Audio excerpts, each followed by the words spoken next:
சிவபுராணம் கோதரீஸ்வரரின் மகிமைகள்.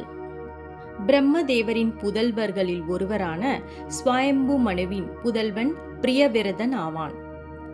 பிரியவிரதனுக்கு 7 பிள்ளைகள் இருந்தார்கள். பிரியவிரதன் தான் உயிருடன் இருக்கும் போதே தனது புத்திரர்களுக்கு தனது ராஜ்யத்தை சரிசமமாக பிரித்து கொடுக்க வேண்டும் என்று எண்ணினார்.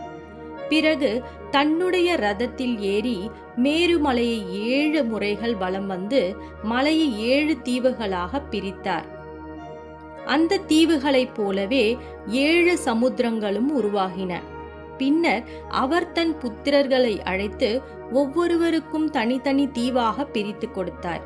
சிறிது காலத்திற்கு பின் பிரியவிரதன் உயர் பதவியை அடைந்தார்.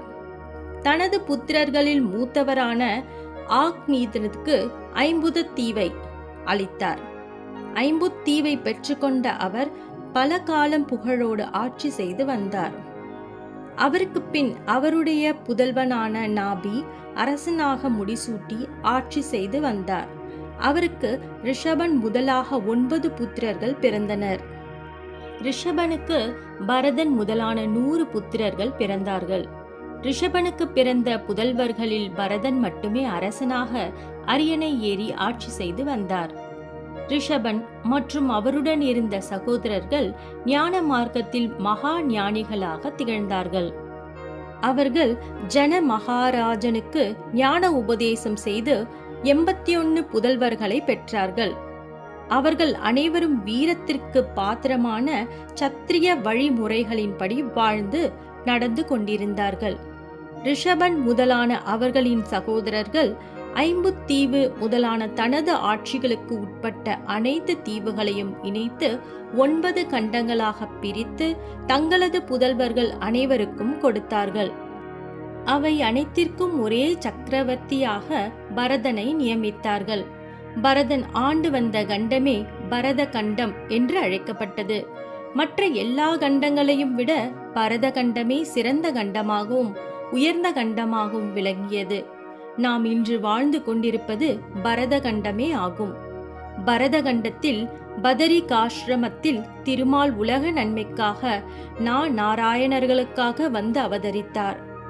அப்பொழுது நரநாராயணர்கள் சிவபெருமானின் அருளையும் ஆசியையும் பெறுவதற்காக மண்ணால் ஆன சிவலிங்கம் ஒன்றை வடிவமைத்து மனதில் எம்பெருமானை நினைத்து மிகுந்த பக்தியுடன் பூஜை செய்து வந்தனர். குறிப்பு: நர நாராயணர்கள் என்பவர்கள் பகவான் திருமால் இந்த பூவுலகத்தில் எடுத்த அவதாரங்களில் ஒன்றாகும். நர நாராயணர் அவதாரம் என்பது இரட்டை அவதாரமாகும்.